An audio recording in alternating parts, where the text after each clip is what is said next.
Very good. Okay. Well, let me first like to thank the organizers for giving me the opportunity to inflict on you my ideas and views on these subjects. So, black holes will be the focus of this lecture. Black holes, they provide a unique window onto quantum phenomena in gravitational physics. And my goal in these lectures will be to introduce some basic aspects of classical and semi-classical black hole physics that are often collectively referred to as black hole thermodynamics. Now, I'll start out by writing some black hole solutions of classical general relativity and explore some of their geometric features. Now, for many of you, or maybe most of you, you will have seen something along these lines before. So this is mostly to fix notation and maybe refresh some memories.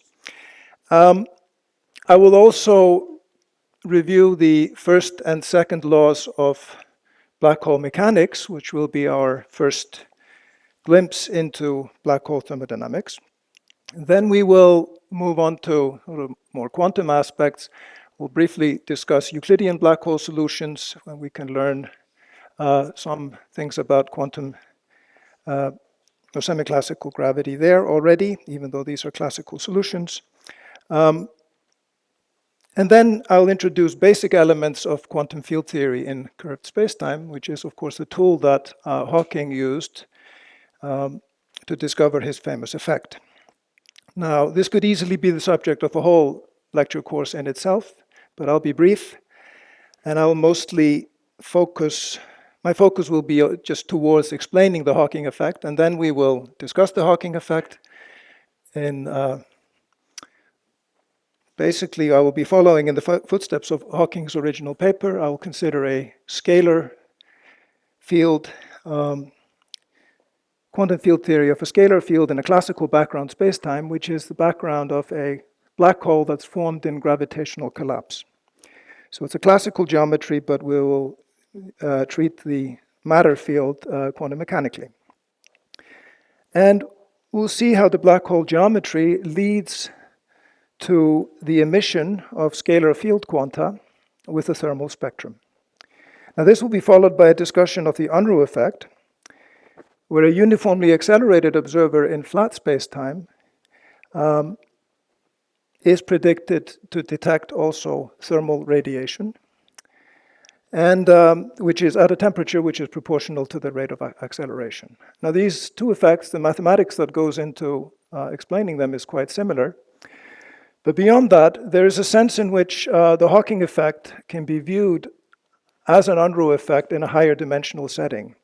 And I will take a digression to explore that with you in one of the later lectures. Okay. Then I'll discuss sort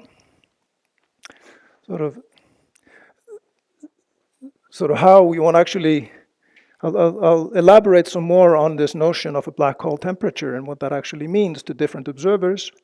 And then I will move to the semi-classical theory, where one includes or tries to include the back reaction on the geometry. Now, we have these black holes, they're emitting thermal radiation. That means they must lose energy, so they will be evaporating. And we would like to track that systematically and preferably quantitatively in some fashion.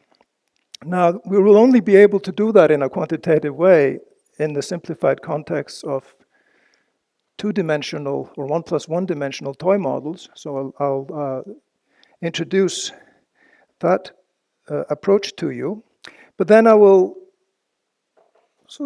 we'll start with the toy models, and then we will move on to the full 3 + 1 dimensional problem.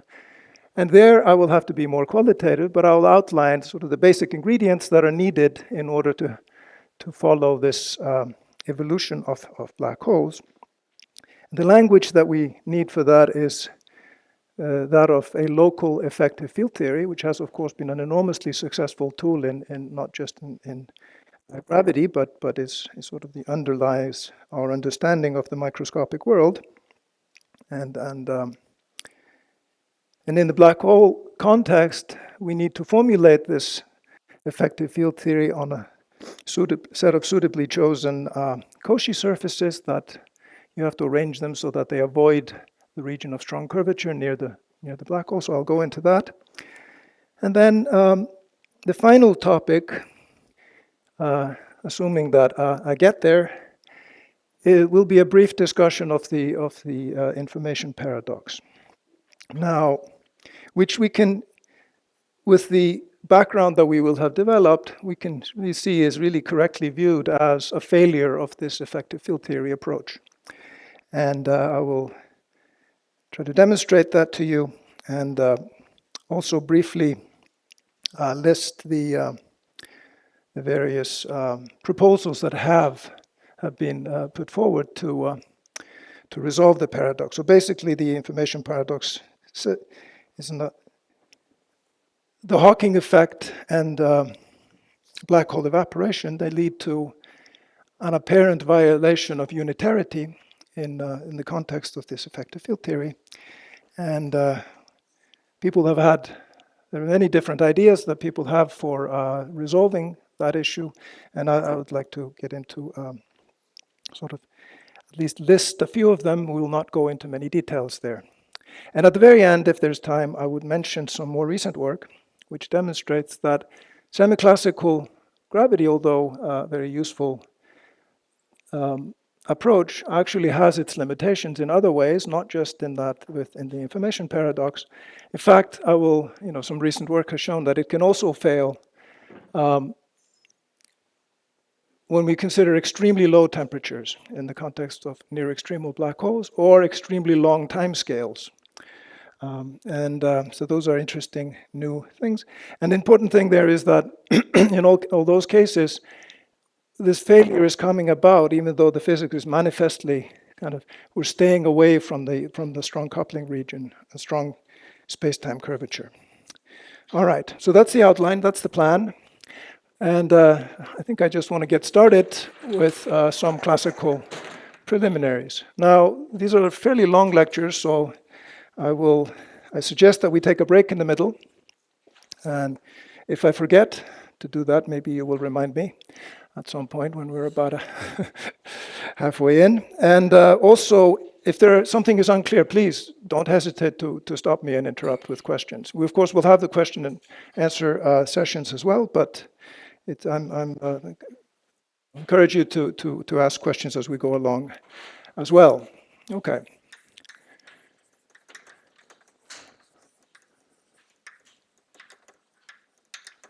So, the setting here is we're going to work on 3+1 dimensional space-time, and we're going to work with a metric.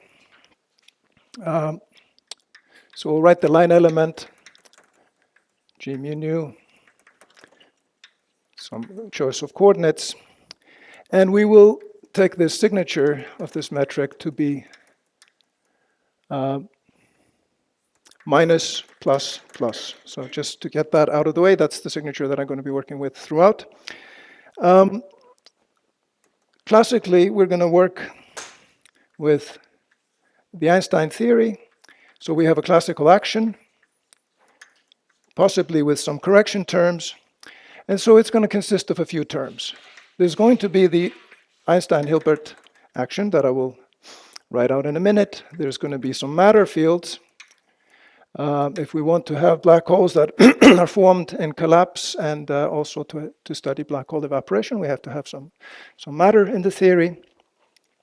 Also, sort of to add spice to things, we will allow for electric fields, so we will have the Maxwell piece here. And then there are some higher order terms that are conceivable, okay? And we'll discuss them later on. And with these, what I have in mind is terms that could go like curvature squared, could go like various forms, and so on. We will not need those, of course, for the classical part. All right, so what are these terms that are written down? So the Einstein-Hilbert action, I will write as follows. Now we're going to work in 4 dimensions. And so we have the determinant of the metric here. We have the Ricci scalar formed from the metric. And we have, I'm going to allow for a cosmological constant. I also need to include a boundary term here. So this is going to be my space-time manifold.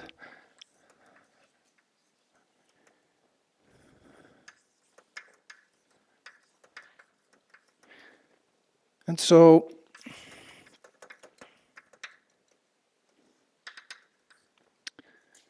let's see. We're going to work with d equals 4. That means then basically kappa squared, which is 8 pi times g Newton, when we're working in 4 dimensions, it'll have dimensions of length squared.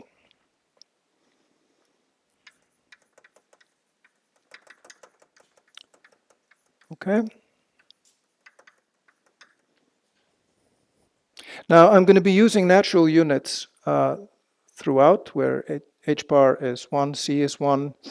I'll include Newton's constant for a while, but then I'll put that equal to 1 also at some point.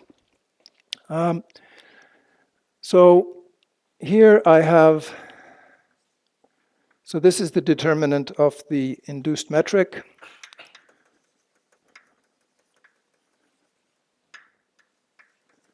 On the boundary, also called the first fundamental form. And this here is the trace of the second fundamental form, or the extrinsic curvature.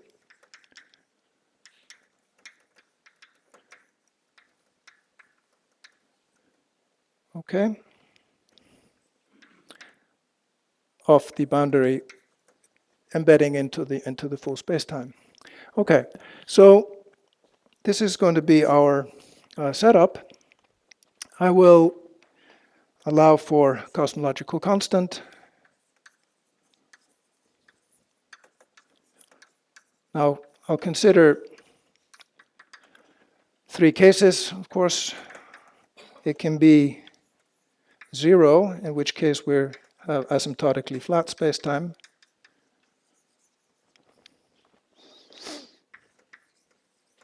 It can be negative, in which case I will write it as -3 over a length scale squared. It's called the 8. It's just convention to have the -3 there. That makes some equations look prettier. And this one is asymptotically anti-de Sitter.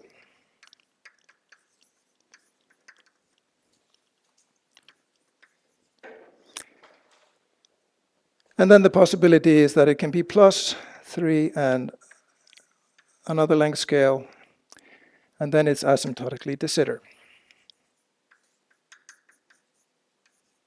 Okay. Now I'm going to leave the matter field unspecified for the time being.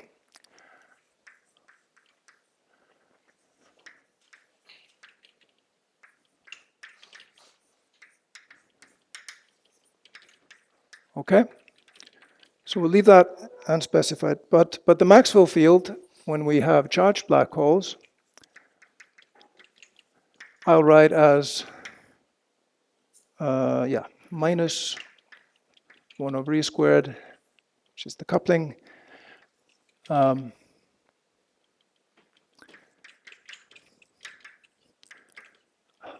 then I have the field strength squared. The field strength is, as usual, so this is just an abelian gauge field. And here's I have a gauge potential here, which is a 4-vector that consists of the scalar electric and the vector potential arranged in a 4-vector. Okay. Now, it is often useful, and we will explore this later on, to consider simplified models where we reduce the number of space-time dimensions to simplify the physics. So I will also talk briefly about those later on. I'll not write them down just yet. So these go under various names. There is the Jackie-Teitelbaum model. There is the Callan-Giddings Harvey-Strominger model, and it's a longer list. Now, these are useful. So on the positive side, they're simpler. So we have a simplified regularization and renormalization procedure.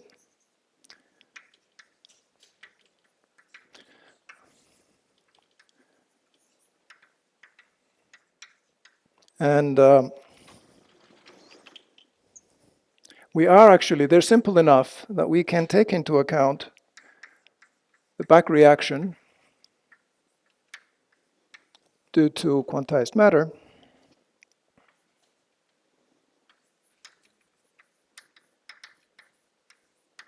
And this allows us to write down what you would call a semi-classical theory of gravity.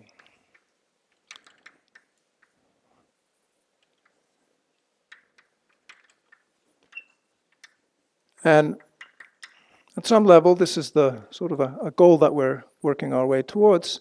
We're going to talk about semi-classical effects when we think about quantizing the matter fields. We'll write down the scalar field eventually. But of course, these are toy models, so there are many important things missing. And in particular, there are no local degrees of freedom here.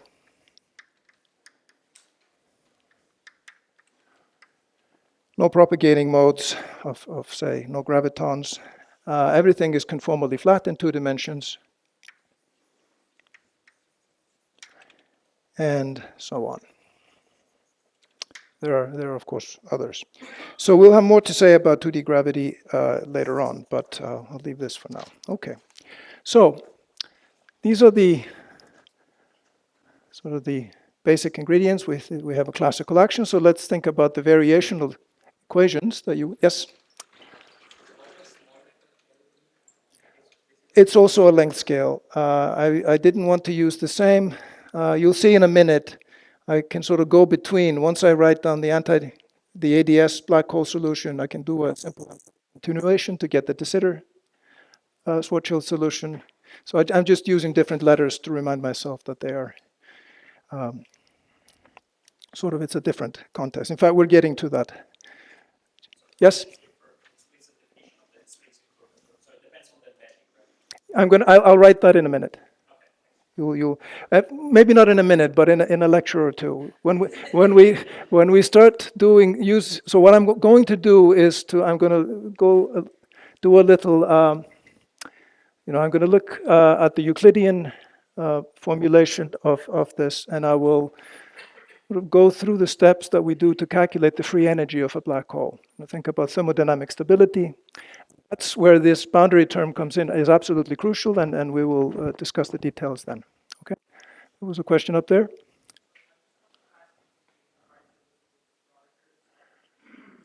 You could also sit a little bit further, but I will try. Experience tells me that I will then forget and start writing smaller again, probably also speaking less loudly, so you also should remind me of that. All right. But yeah, thanks. Yes? Yes?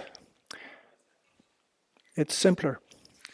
And it's actually, the main focus here is on black holes, and this allows me, there's a qualitative difference I get when I have electric fields around. The global geometry of the Reissner-Nordström solution is different from Schwarzschild.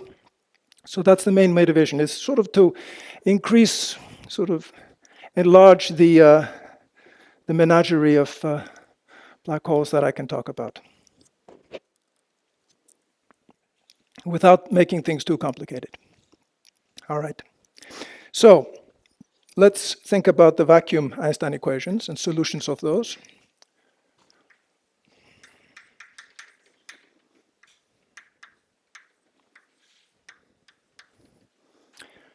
And I'm going to put, for that, to get started, I'm going to put the gauge field equal to 0. So I'm going to think about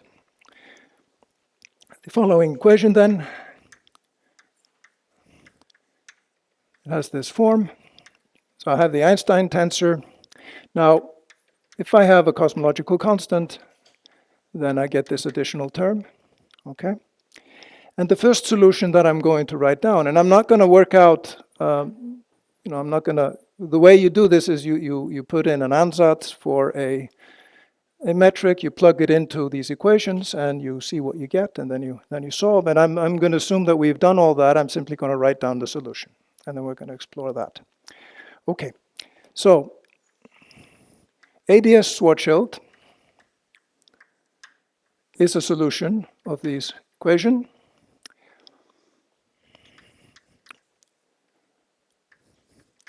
When the cosmological constant is negative. So I'm going to write lambda as minus 3 over L squared. And I'm going to express this in terms of a line element. And I'll label it by a k here. We'll see in a minute what that is. dt squared. This is a static solution, so I can write it. My metric coefficients are all just a function of r. And then I'll have r squared times a two-dimensional metric, which, again, I label with k here. And this fk of r is the following. First of all, its leading behavior at large r is r squared over L squares. And now this explains why I had the 3 in there. This is so that I don't have any constant here beyond the L. Then there will be plus a k here, and then minus 2 g Newton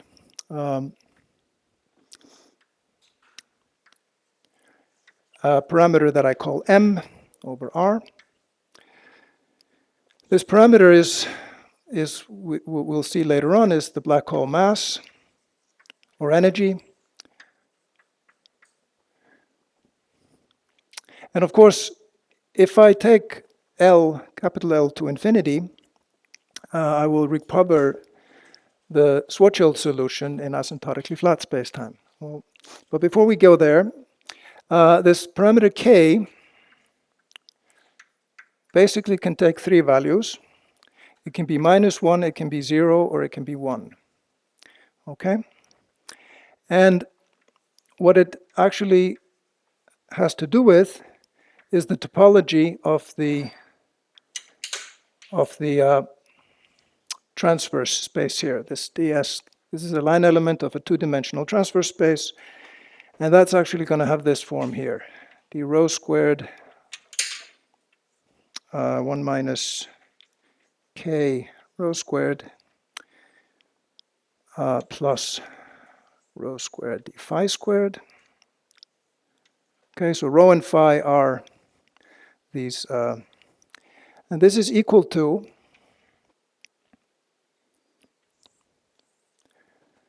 well, you'll be more familiar with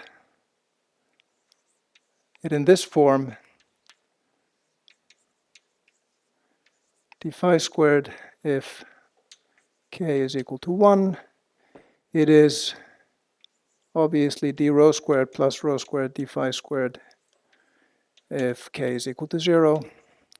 So this is where the the transverse space is a two-sphere. So then for each value of r and t, I have a two-sphere of area 4 pi r squared.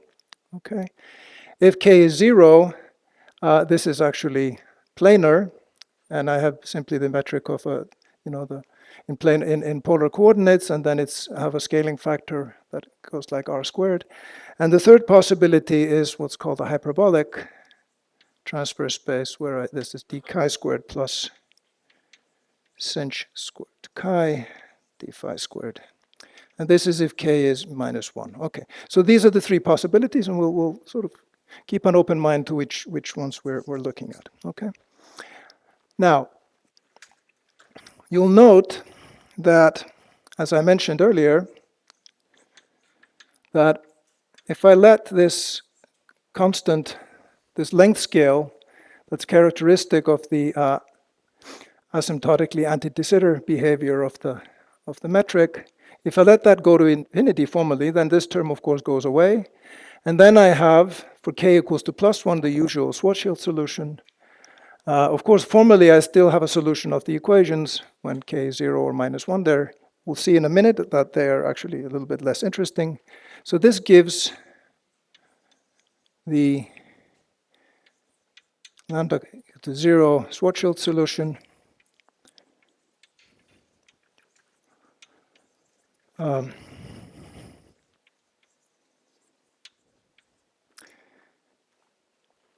I can also formally let L go to I times little l. Okay, so that's the continuation that I mentioned earlier. In which case, this gives, that flips the sign of this first term here, and that gives me when I have a positive cosmological constant, then I have the de Sitter Schwarzschild solution.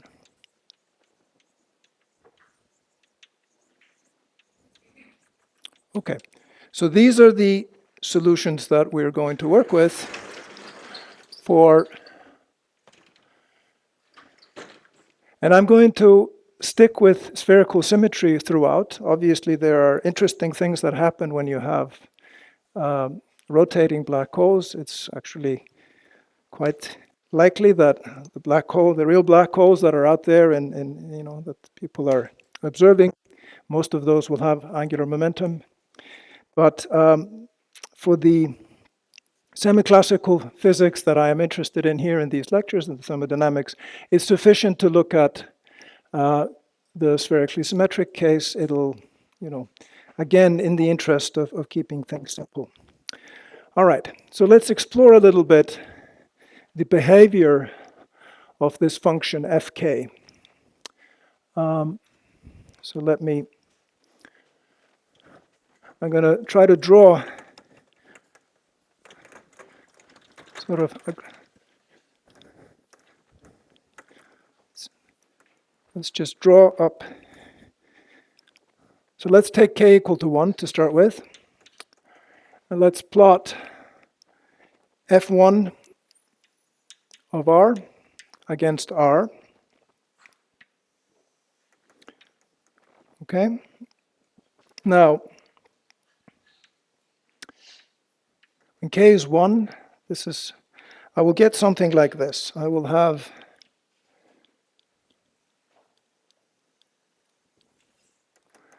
all right, this is the ADS Schwarzschild case.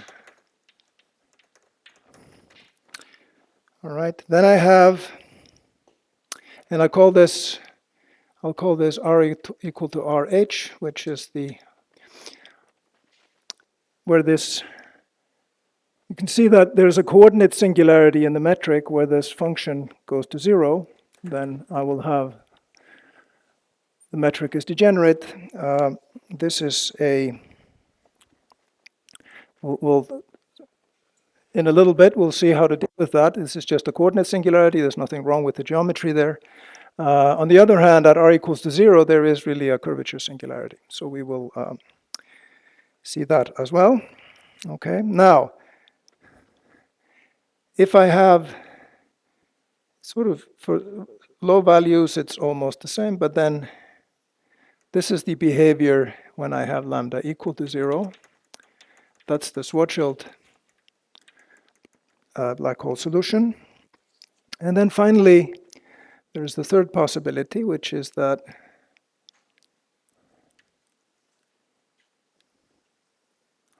this sort of turns over and goes back down again. And then this here is, I'll call RC. Okay, and this is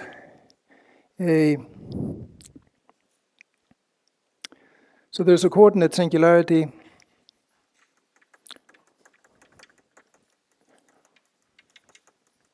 If f of R is equal to 0. There'll be a curvature singularity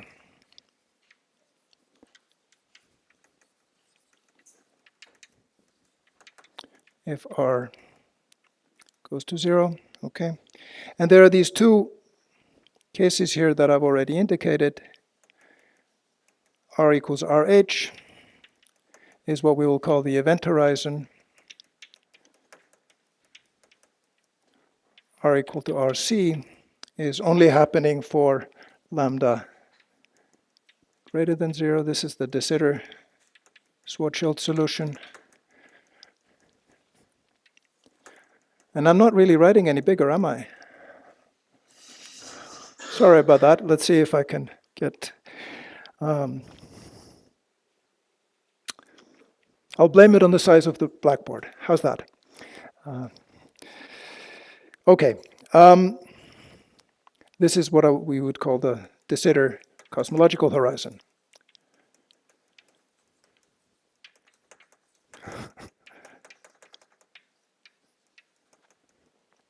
So, in fact, if I put this mass parameter equal to 0, so that I don't have a black hole at all, then of course this here, this is just empty ADS. So this is ADS spacetime would show, and there's the corresponding curve for de Sitter, which is something along these lines, right? Does this, right? So that's empty de Sitter. So I will always have the cosmological horizon, but when I have the mass non-vanishing positive, actually, I will get also a horizon, a black hole horizon, sorry. All right. Now there's, of course, a special case since I have now two solutions for, so there's a special case that we can, we will not do too much with, but it's there. So there's a special case for lambda greater than 0, de Sitter. And that's when we plot this, and the function does something like this. It doesn't cross, so this is f1 of r, and this is called the Narii solution.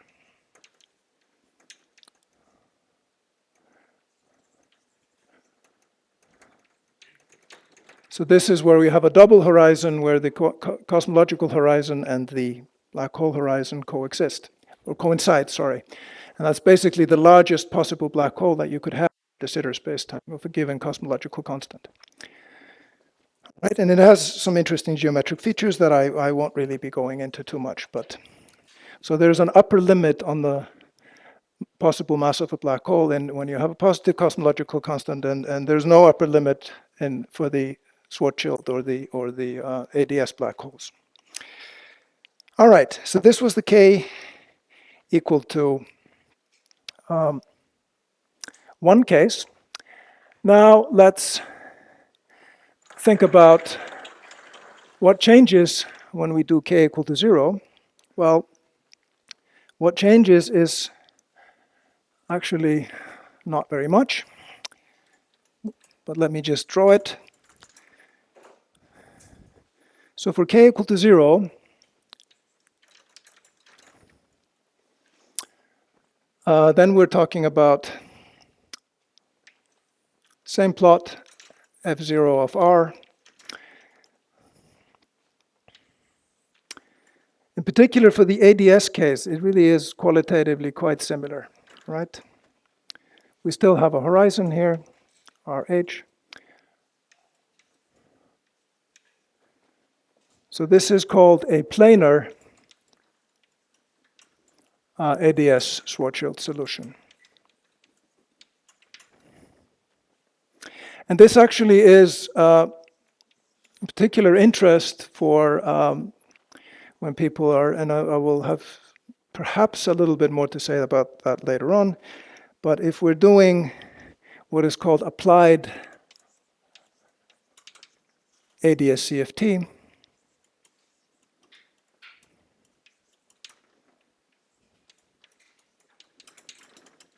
so this is the gauge gravity correspondence that has been, an enormous focus of effort and over the past, I guess, going on 30 years almost. And then we are actually using these four-dimensional geometries to, they're actually providing a dual description or gravitational description of a strongly coupled quantum field theory, conformal field theory in one dimension lower. And if that conformal field theory is defined on a flat three-dimensional spacetime, this is the black hole you want, is a planar ADS. If you're working with k equals 1, that is, then your conformal field theory is on a sphere, which is also interesting, but not maybe where most of the... Now, the reason you don't hear so much about k equals to 0 Schwarzschild black holes is the following, is that they look like this. So they actually don't have a horizon, so there's basically a naked singularity here, and same goes for the de Sitter. So this was...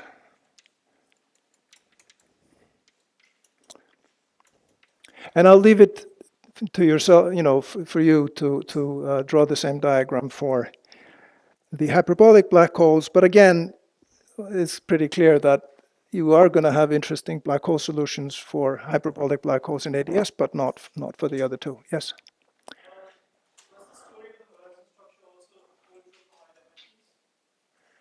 For higher dimensions? In spherical symmetry,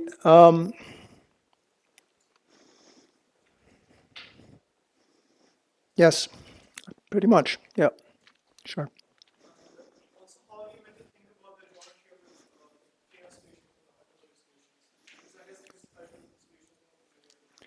Well, I mean, the line element is kind of telling you how to think about them. You're thinking about them as, in this way of describing, you have sort of what are often called the longitudinal variables, which are the t and the r variable. And then for each value of t and r, what you're used to is having a transverse two-sphere with an area that's proportional to r squared. Now you actually have to think of this, that you sort of have to think about, if you take a snapshot at constant t, what you will have is just a sequence of planes where you're scaling the 2D metric has this overall scaling of r squared, right? So it's, and then, it's the same with the you would have these saddle surfaces that are, growing as you go further away. I don't know what to say much beyond that, but, and they are, as I said, they are useful for considering these applications in ADS-CFT. And the hyperbolic ones are also, there are some, they come up when you're studying entanglement entropy of black holes and in useful ways. So it's nice, it's good to have sort of, keep them in mind, that these are, and they're perfectly good solutions of the vacuum Einstein equations. That's, yes? Yep.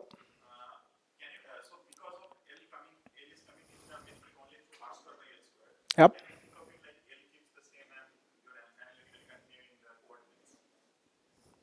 Well, no, that would change your the sign of your your transfer space.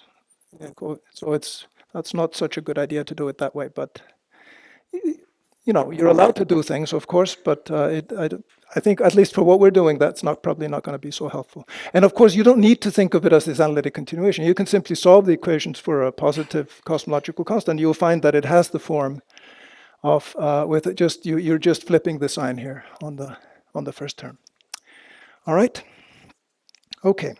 So now let's add an electric field. So we're going to add a radial electric field.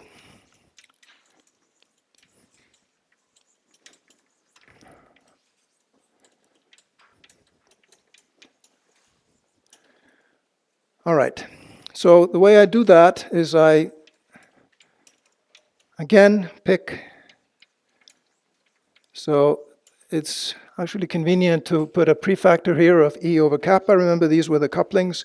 And I'm going to basically put in an ansatz where my gauge, my electric scalar potential is a function of R alone, because it's a static solution still. And then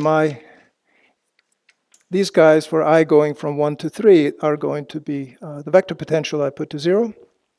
So if I do this, I can now plug this into the, so now the Einstein equations is going to be, it'll have a non-trivial right-hand side now, which is given by the, basically, there's a stress tensor that you form out of, by varying this term in the action with respect to the metric. And then you solve that. You put in this as your ansatz for the gauge potential. You put in this as your ansatz for the line element, just as before, and then you plug into the Einstein equations and you solve. And what you'll get is what's called a charged black hole solution.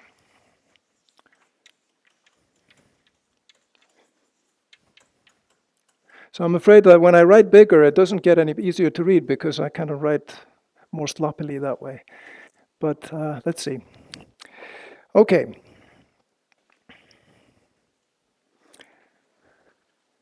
It has h of r equal to, so it has two parameters. It has a mu. I'm going to include a square root of the Newton's constant here. That way my q here is just going to be a number. That's just going to be my electric charge of the black hole in units of E. And this is divided by R. So this is going to be my black hole charge. And if I do this, and let's say we look at, again, the anti-de Sitter asymptotics, so we put the cosmological constant negative, then we get, it actually isn't all that much more complicated. What we'll have is the same thing of what we had before, except we're now going to add, there comes in a new term here, which goes like this.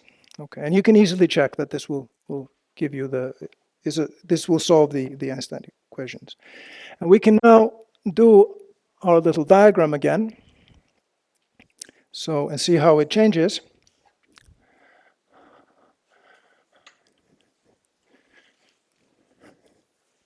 So this time you'll see the behavior when we go to r goes to 0. This actually is dominated no longer by this term, but by this one here.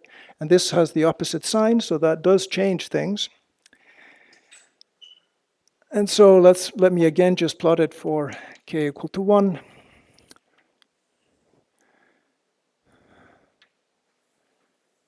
And now there are things that can happen, but roughly the most interesting behavior is something like this. So this is for lambda less than 0. That's the one that I have over there. And this is for a choice of parameters where I have, so now actually I have to solve a higher, it's a quartic equation in to find the zeros here. But basically for large enough mass or small enough charge, if you like, I will have these two solutions here. I have an outer and an inner horizon. These are called R plus and R minus. Okay. Now,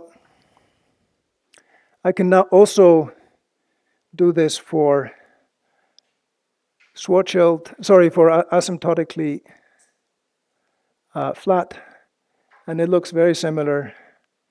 And then they kind of depart ways. And here's again 1. This is F1 of R. Okay.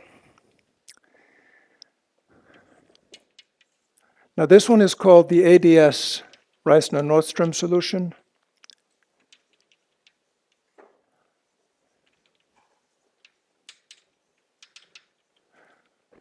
This one is the usual asymptotically flat Reissner-Nordström.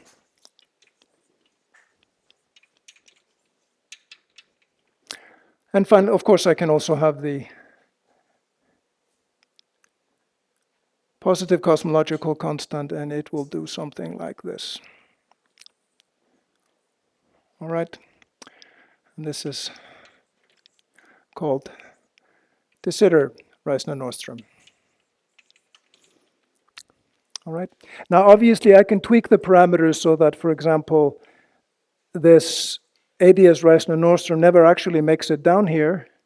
That is certainly a solution of the equations, but it's not maybe all that interesting for us. It has a naked singularity because there will be no horizon, and basically we get to all of these solutions have curvature singularities that are equal to 0.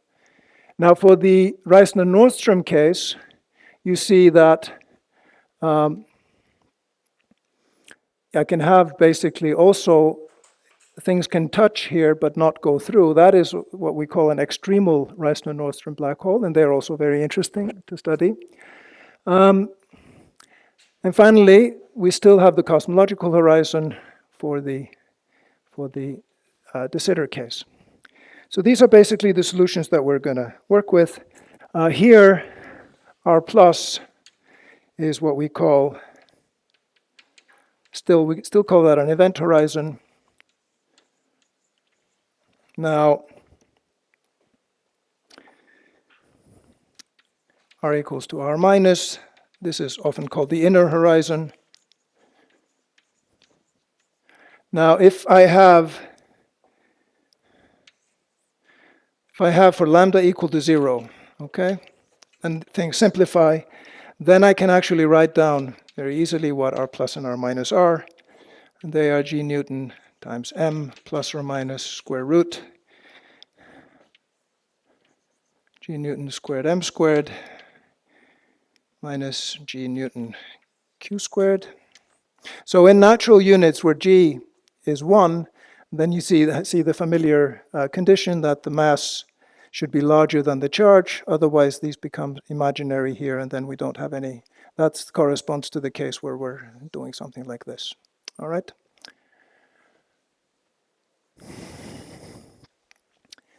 Now, what about these parameters mu and q? Well, they're actually related. They're not independent because we are going to have to insist that we have a single valued gauge potential at the outer horizon.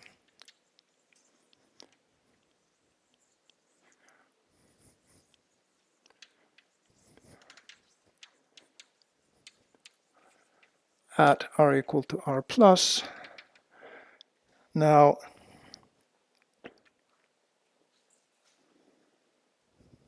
this actually requires h of R plus to be equal to 0, and that tells me that mu is actually proportional to q.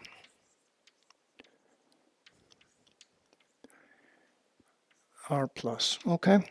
Now, q was the charge of the black hole. Mu here is usually called the chemical potential. And we will see why it's the chemical potential when we do the Euclidean, when we calculate the free energy probably in lecture 2. All right. Yes.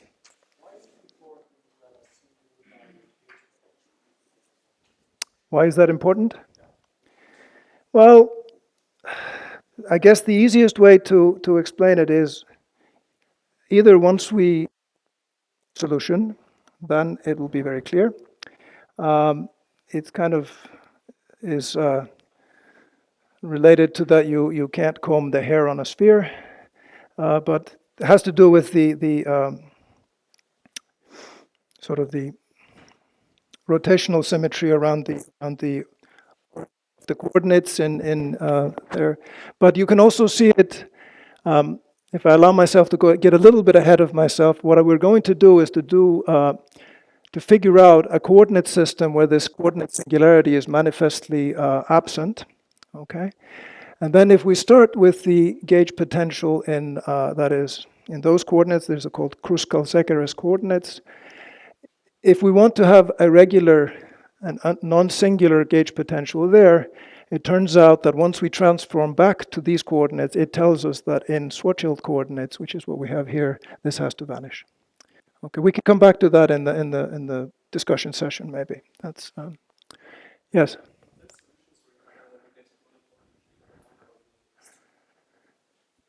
You can have, yes, there exists, they're also called Reissner-Nordström. You can certainly have a magnetic field. Then you don't pick this, you allow it to have a vector potential here in the sitting on the angular directions.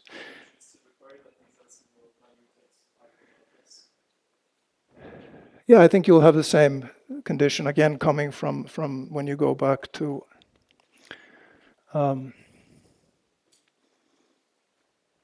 sure. Yes.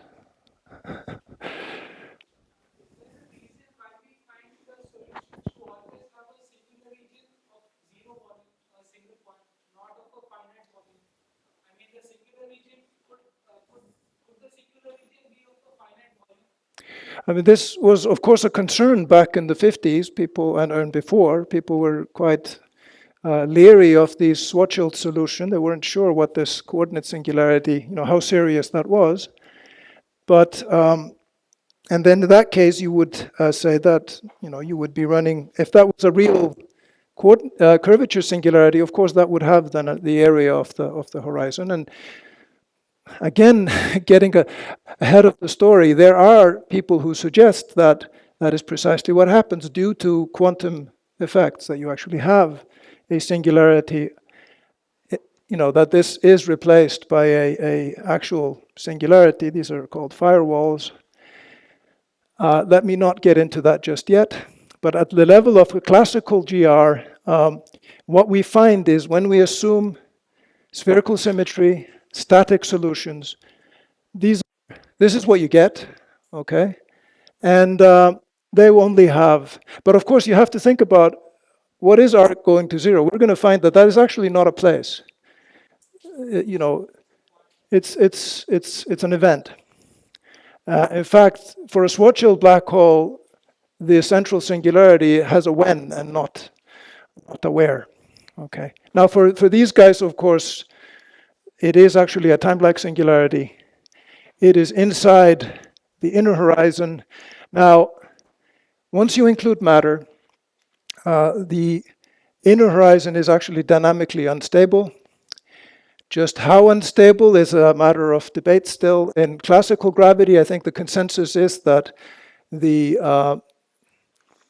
it's replaced by a null singularity that may not be all that singular, may possibly be what's called traversable, which means the curvature will blow up there, but the integrated tidal impulse will be finite. So you could actually imagine a macroscopic observer passing through there. Now, partly based on my own old work, I'm fairly certain that once you include quantum effects, you will find that that singularity gets stronger. And my conjecture is that there is really no inner horizon. If you form a charged black hole, including quantum effects, form it from collapse, it'll actually have a causal structure that will be very much like Schwarzschild.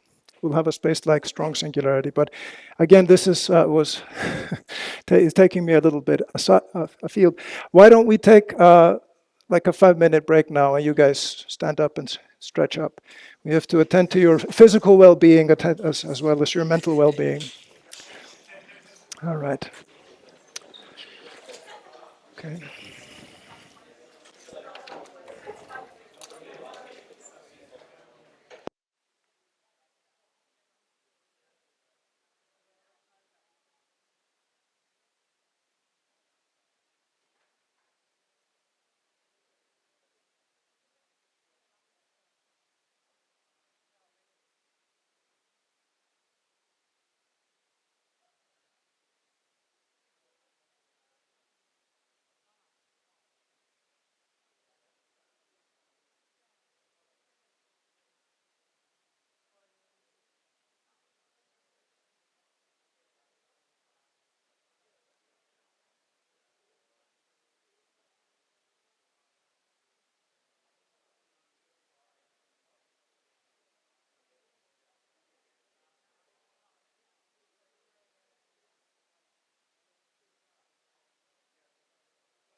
All right.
All right.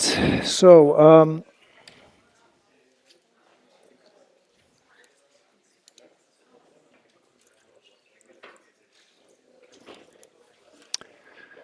let's start again. Let me maybe just elaborate on, well, it was pointed out to me that I had the wrong dimensionality on the boundary term. I had accidentally wrote that it was, a two-dimensional measure there. Of course, it should be three. It's a codimension one surface, so it should have been 3 dimensions. But we'll see that better later on.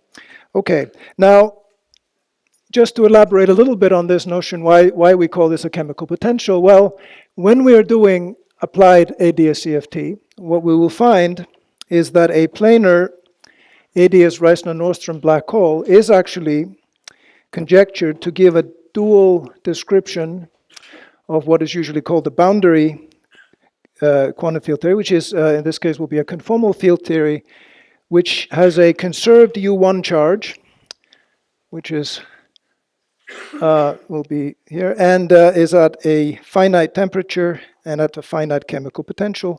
And what this describes is a conformal field theory that's describing the neighborhood of a quantum critical point in some relativistic system. Okay, so that's why this is why we have this, and we will see this quite explicitly when we discuss the free energy and we talk about thermodynamic stability later on. All right, but before we get there, I'm going to show how we can always work our way through this coordinate singularity at the horizon. So I'm going to show you what's called the Kruskal-Zekeres extension.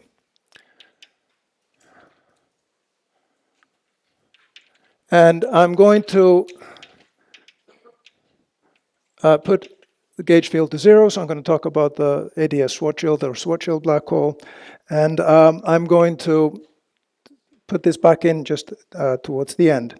So the first step in this is one does a coordinate transformation. So this will be a sequence of coordinate transformations that I'm going to be doing.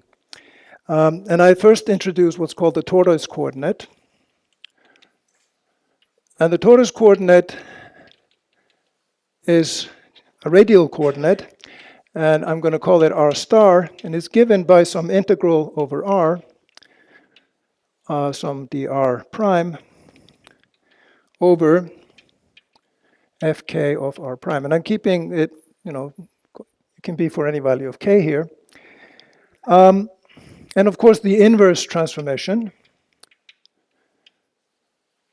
defines r as a function of r star. Now, it may not be something that we can do analytically in practice, certainly not when we have cosmological constant, but it's something that it's basically, this is a formal relationship, if you like. And if you do this, your line element basically, by construction, you bring outside this metric function fk of r, and you have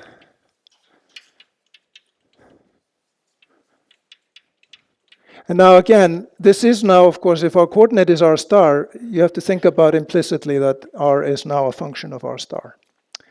Okay? Similarly, of course, for the transverse space, this also will now be a function of r star. Okay. And generically, for a generic black hole, okay, I've just erased my pictures here, but if certainly for a ADS Schwarzschild black hole, this guy will just have one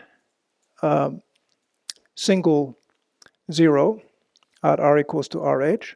And so we can think about what happens near, close to that. Okay, so we're going to look at generic behavior near r equals to RH.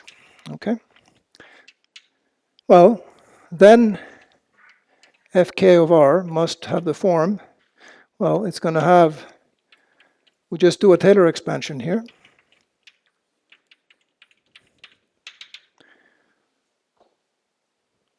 And we can ask, what does r star do in our definition here? What we'll find is that we get 1 over f prime of RH out front. We're going to have a log of r over RH.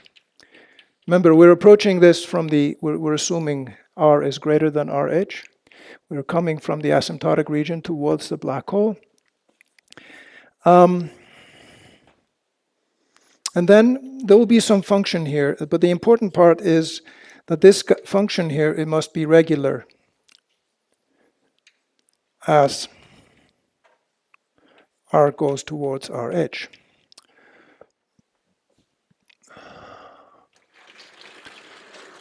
Right.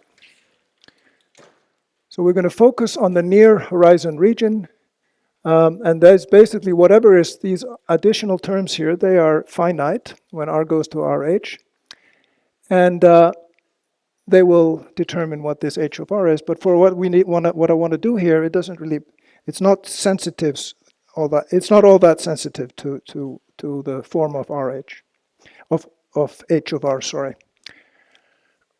So we can now do a further coordinate transformation to a set of null coordinates. So I'm going to define a new set of coordinates. I'm going to write lowercase v equal to t plus r star, and lowercase u is going to be t minus r star. All right.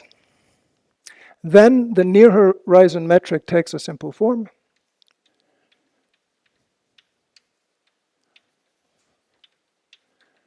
It takes the following form. Well, it's ds squared. It's going to be f prime times RH, r minus RH. This is our near horizon expansion. I'm going to drop the higher order terms. The thing that was inside there now becomes minus dv du, okay? And then if we're near the horizon, this simply becomes RH squared, dsk squared, right? And there, of course, there are higher order corrections to this, but this is the leading behavior, okay? Now, this is still degenerate at r equals to RH, so we haven't gotten rid of that yet. But now I'm going to implement this behavior here. So what we're going to find is that this is equal to, there's a constant that I call xi, RH, and then I will have e to the minus 2 times xi h of RH. Remember, this is just some number now. I will then have an e to the 2xi. And you know, this is an easy exercise that you can go through. dv du RH squared dsk squared. Okay. Now, what is this xi? Xi is known as the surface gravity. Okay, so.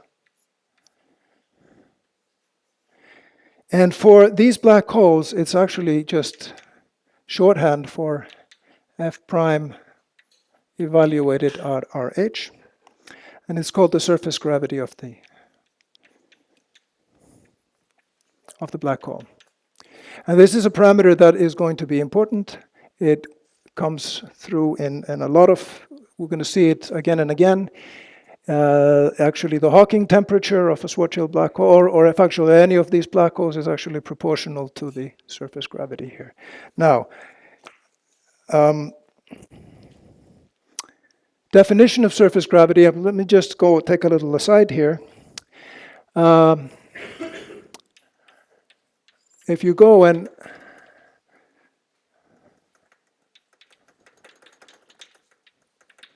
go into Wald's GR book, he will find for you what it says that if you have a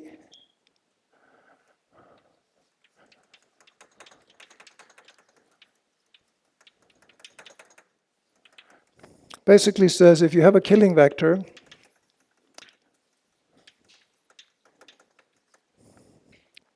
K mu that whose norm goes to 0 on the horizon that of the black hole that you're interested in studying,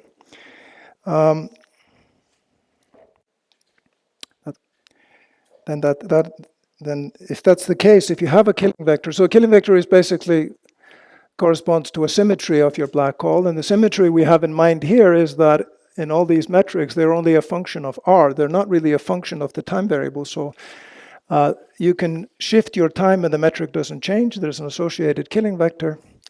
And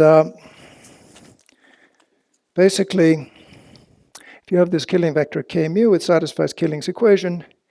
Then the surface gravity is defined through the following equation. You contract k mu into covariant derivative of itself.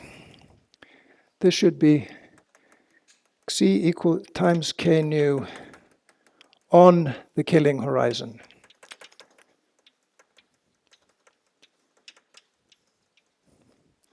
So that's where basically k squared is equal to 0, right? And this thing here, the Killing horizon, is a null hypersurface.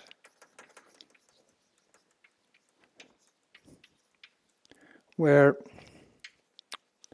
okay, so I can write it out more explicitly, where norm of k mu vanishes. And the example that we have in mind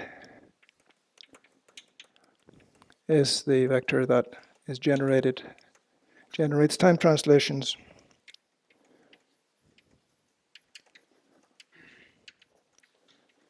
And so let me just give you as an exercise that we can discuss and a later. Just use this definition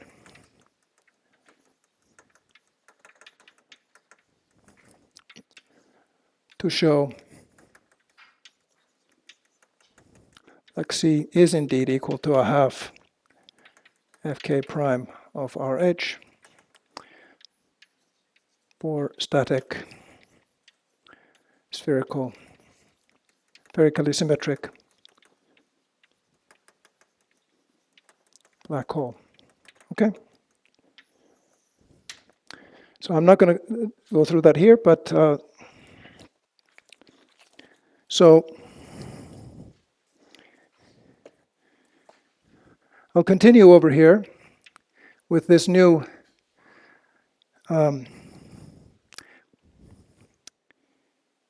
And I should have been stopped. This should be R star, of course. This is the R minus RH that I have here, is of course, with R star being log of this, you will pick up a piece like this.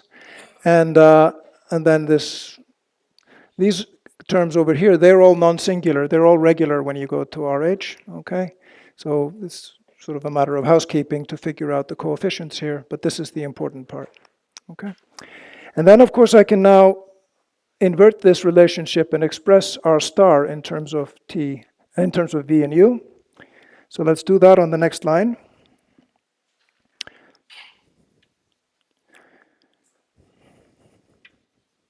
RH, there's an e to the minus 2 xi h of RH. And then this is an e to the xi v minus u, right? du. This part is just coming along for the ride.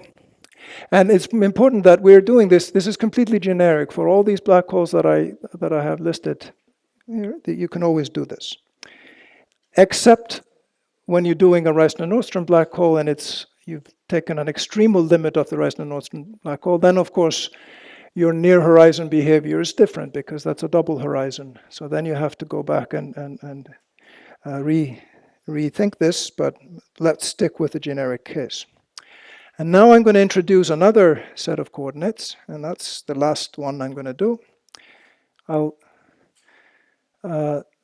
write capital V as e to the xi times v, and I'll write capital U as minus e to the minus xi times u, all right? This way, with these sign conventions here, when lowercase u increases, then so does capital U, all right? And these are called null Kruskal coordinates.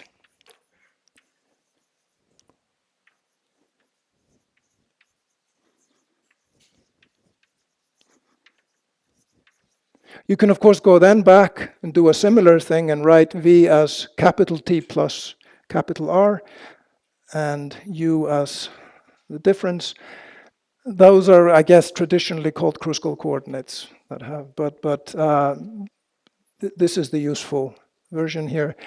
Because if I do this, then you'll see that my metric here, if I continue writing, is actually going to be, now I get 2RH over xi, which is just a number here, e to the minus 2 xi h of RH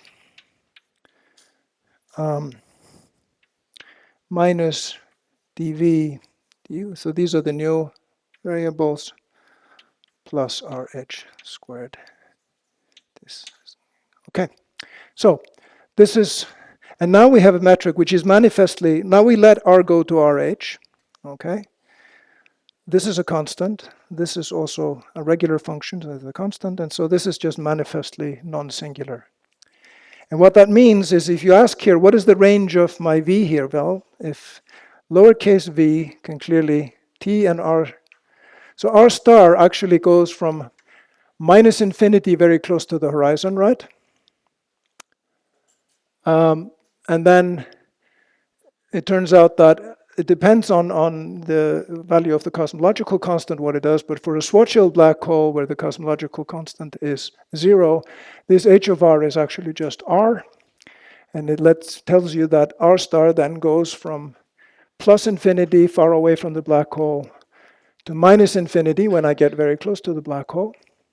T can, no, nothing depends on T, but we imagine T can go from minus infinity to plus infinity as well. That tells you that both lowercase v and u, they run over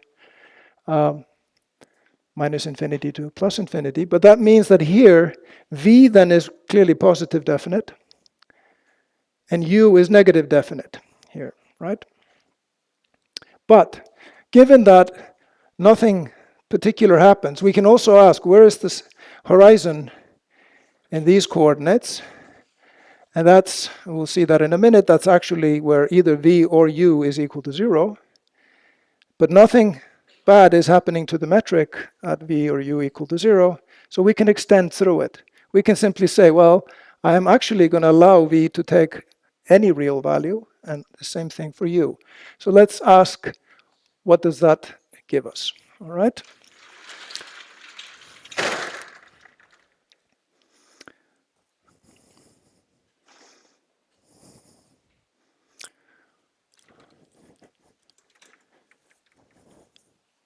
Well, we can trace through these coordinate transformations that I've just done, and we'll see that r goes to 2m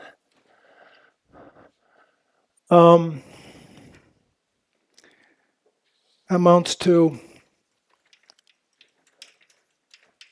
well, r goes to 2m, remember, that means r star goes to minus infinity. So for any given constant value of t, it tells you that v is going to minus infinity and u is going to plus infinity, right?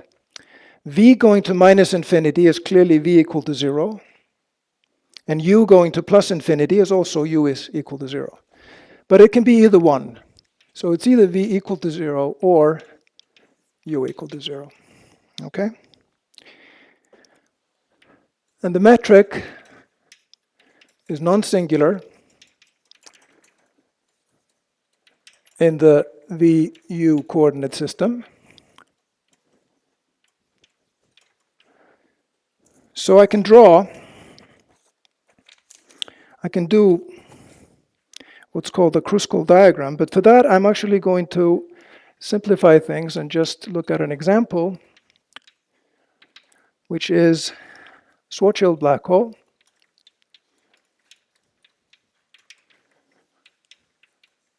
So remember I'm going to have lambda equal to 0, and I'm going to so this is just a textbook Schwarzschild black hole that you will have seen in your GR course. Then RH is 2m, right? Of course, this should have been more generic. I was already getting ahead of myself. RH, this is r going to RH. That's where this log here is going to go to minus infinity. All right, in this case, RH is 2m. Xi, with that definition, the surface gravity is actually 1 over 4m. And I think, without even telling you, I think now I have set g Newton equal to 1. And as it will be now for the rest of the lectures. Okay, so I'm using now fully natural units. I'm, measuring angular momenta in units of h bar. I'm measuring velocities in units of c. And I'm measuring basically length in units of the Planck length. So these are also often called Planck units as well. All right.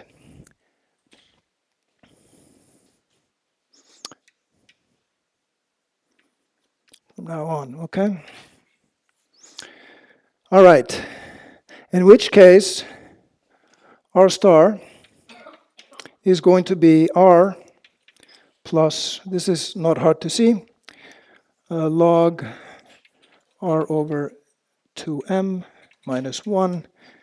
And that tells me that in this case, h of r is actually equal to just r. Okay? And then I think we will assign another exercise for you.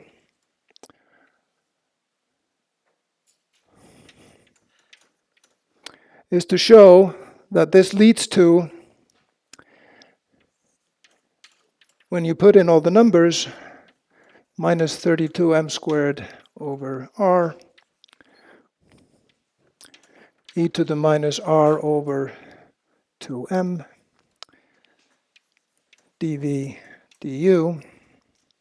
Okay? And in this case, you just have the r squared. You can write this. This 1 squared, you can actually, this holds everywhere, not just at the horizon. And to round off the exercise,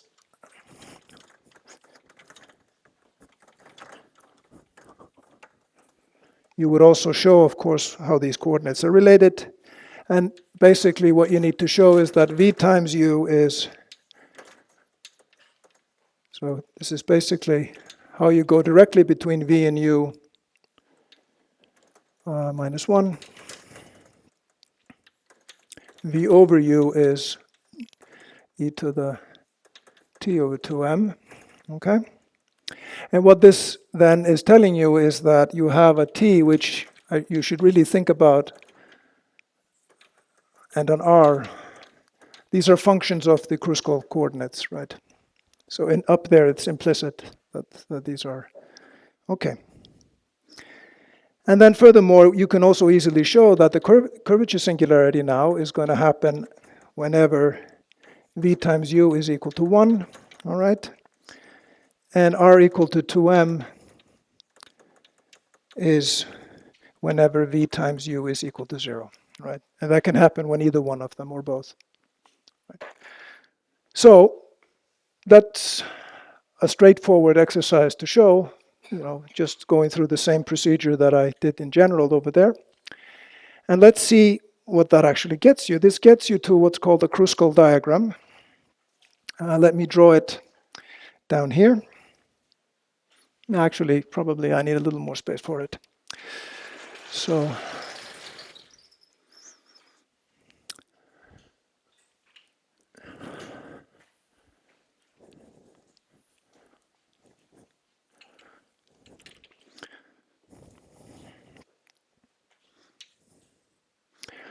it's conventional to draw this thing sort of on their side here. So you have, this is the capital V axis, this is the capital U axis. This is therefore R equals to 2m, but so is this, right? And then here is constant T surfaces are these things here, right? So this is T equal to constant. This particular one is T equal to 0. Now R equal to constant surfaces they look like this, right? So this is R equal to constant. Basically R constant means constant product VU, so those are hyperbolas in this diagram. And then finally, up here there's a hyperbola UV equal to 1, that's the R equal to 0 curvature singularity, but this actually allows you to also think about it down here. Okay. Now, null hypersurfaces in this diagram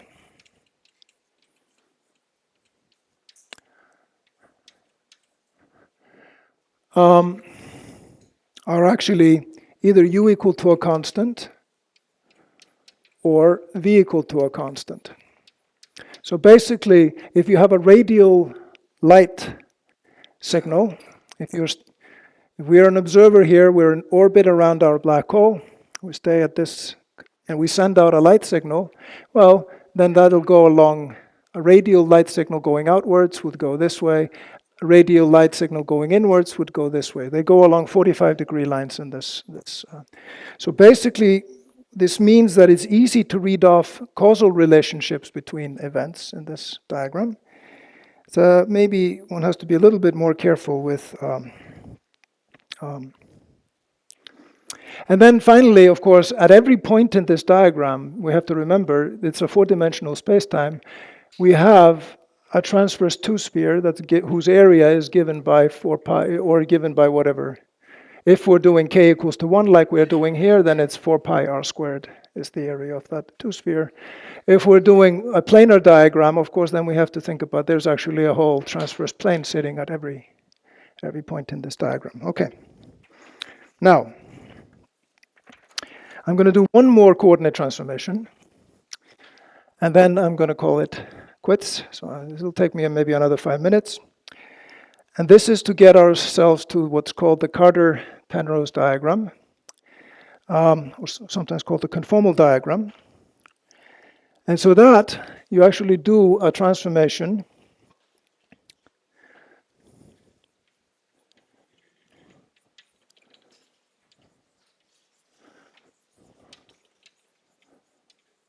or it's also called the conformal diagram, and you will see in a minute why that is. By the way, this transformation here where I did separate coordinate transformations on the two null coordinates, these are often called conformal reparameterizations. They actually preserve angular angles in and I'm going to do another conformal reparameterization here, a simple one. I'm going to introduce two coordinates that I call Q and P. And again, they work separately on the two. And if I write now a tangent P is V, all right? So what does this do for me? Well, I'm going to draw a new diagram. I can actually draw it over here. So V going to plus infinity, right? Clearly P and V is 0, P is 0, right? U is 0, Q is 0.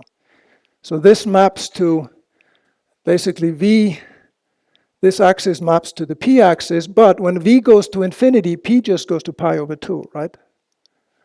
And when U goes to infinity, so actually this whole diagram, which occupies an infinite, you can't draw the full space-time. You can actually draw it, you can represent the whole space-time on a diagram which has the same causal structure, but now it's not hard to see that it's going to look like this. Okay? So now we have the entire space-time in a simple diagram here. And let me stress that this is not just some artist rendition here. This really is a quantitative relationship. This here is the p-axis, right? This is the u-axis, the q-axis, sorry. And then basically when you get to q here is equal to minus pi over 2, then you're already at infinity, okay? And this is plus pi over 2, right? Now, the horizons are q equal to 0 or p equal to 0, and the singularity is simply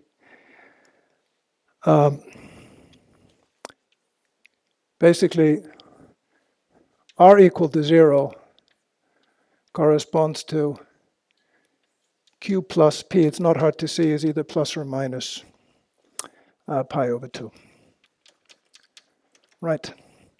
That is what corresponds to u times v being equal to 1. So that's why these are just straight lines here. Okay?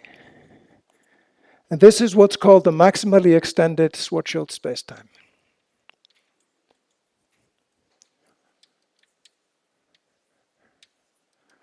Okay.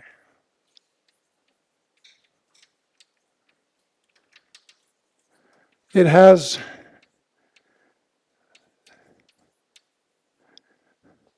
various features. This is usually called region 1.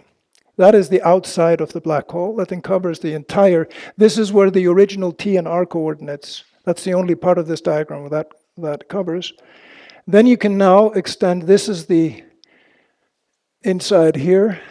So that's often called 2. Here is 3. And here is region 4. Okay. And when you do this maximally extended spacetime, it actually not only has a future, singularity in the future, there's also a singularity in the past. This is just an artifact of insisting that we have a time-independent solution. Tomorrow, I'm going to talk about corresponding construction for Minkowski spacetime, and then how you patch those together when you're describing gravitational collapse. And in that case, you will only have a future singularity and no singularity in the past. Now, observers that are infinitely far, say out on this slice here, that's over here. That's sometimes called I0.